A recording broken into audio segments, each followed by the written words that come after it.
Hey guys, this is Alex. Thanks for clicking and welcome to this lesson on relative clauses. Now, relative clauses are largely useful for English writing. They are used in spoken English as well, but most of the time, the examples that you're going to see today are very useful for writing. So if you're doing your TOEFL exam, if you're writing an essay for university, these are some tips on how to use relative clauses. Now, on the board, we have two sentences, and these are the two kinds of relative clauses. So the first example says, my sister, who is from Chicago, visited me last weekend. And the second one says, my sister, who is from Chicago, visited me last weekend. Now, you see that the only difference between these two sentences is the comma, right? Is there a difference in meaning between these two sentences when we put commas in this relative clause? So this is the relative clause. My sister, who is from Chicago, you are giving more information about your sister, just like you're giving more information about your sister here. What is the difference in meaning between these two sentences? In this one, do I have one sister or do I have many sisters? Well, in this case, this actually means that I have many sisters, and you are referring to, or I am referring to, the one who is from Chicago. My sister who is from Chicago visited me last weekend, okay? So this is called an identifying clause.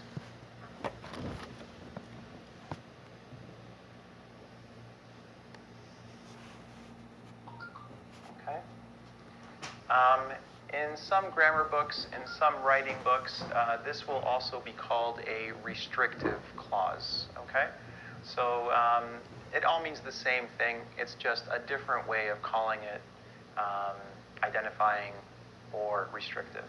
Okay, the reason we call this an identifying clause is because it identifies the subject. So my sister is the subject. I am giving more information about my sister, and I am saying, well, my sister who is from Chicago visited me last weekend. So this is actually the complete subject, okay? In this case, do I have one sister or do I have more than one sister?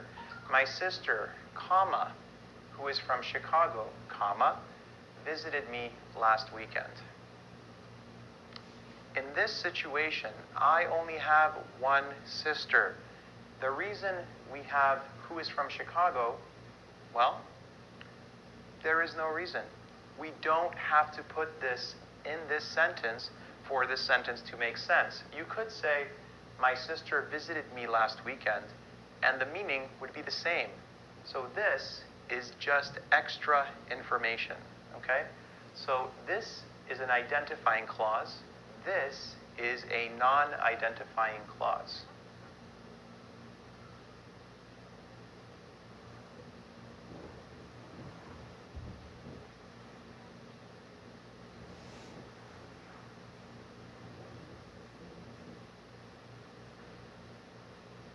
Okay, so just to review what we've done so far, we have my sister who is from Chicago visited me last weekend.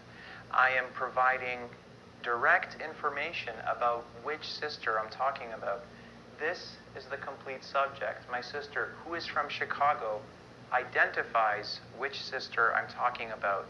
I have more than one sister. I am talking about the one from Chicago. In this case, I said my sister, and I'm giving more information.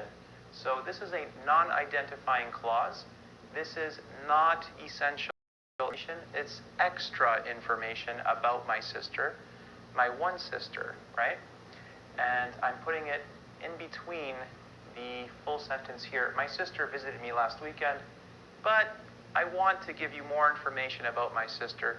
So I put comma, use a non-identifying clause, who is from Chicago, and complete the sentence with visited me last weekend.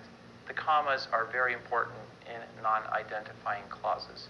Okay, now let's look at the relative pronouns that we use with different types of relative clauses.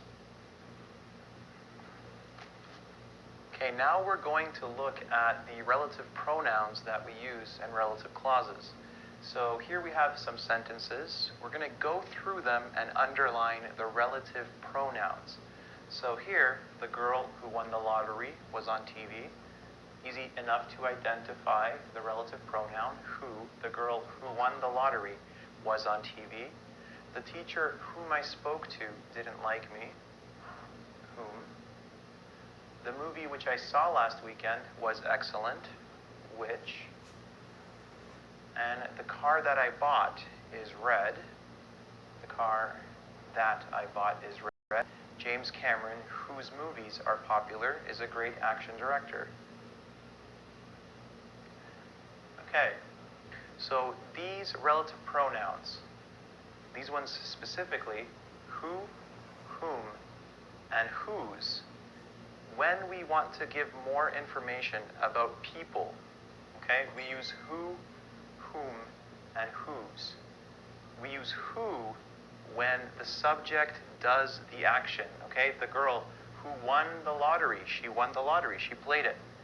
So we use who for person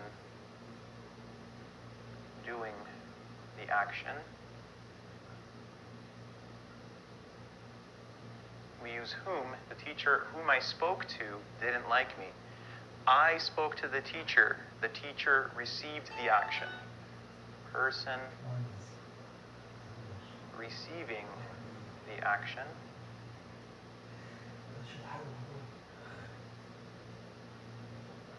At the bottom here, we have whose movies are popular.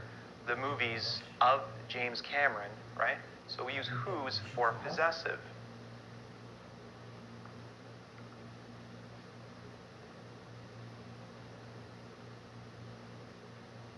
Okay? Which and that we use for things, okay? So the movie, the car, you can say the table, okay? The school. Anytime you're talking about things, we use which or that. So these are used for things. Now, the funny thing about whose is that we also use it to talk about possessives for things, okay?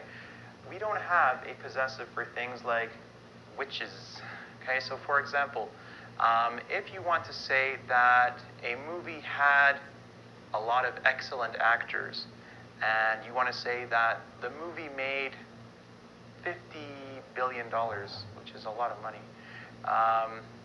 Actually, that's not realistic. Let's say $50 million, okay?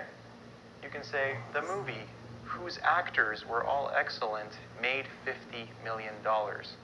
Now, I know it doesn't really sound comfortable, and this is why I said that relative clauses are largely used in the written word, okay? There's one more quick thing that I have to talk about with you in regards to which and that and identifying and non-identifying clauses.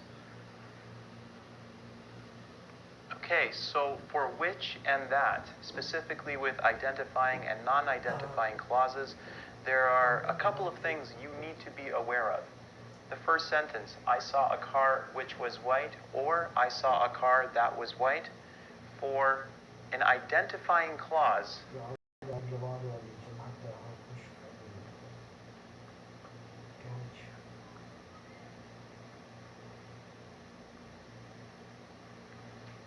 you can use which or that, okay? Both are okay. However, if you are adding a non-identifying clause where you are giving extra information that is not necessary after a comma, you must use which.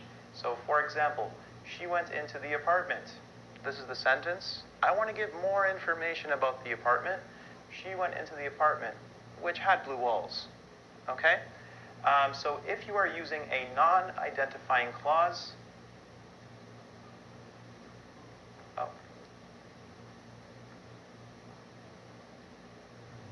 identifying clause. You must use which when you are giving more information about a thing. Okay, I know this is a lot of information, so please check out angvid.com and do the quiz under this video. Good luck, guys, and take care.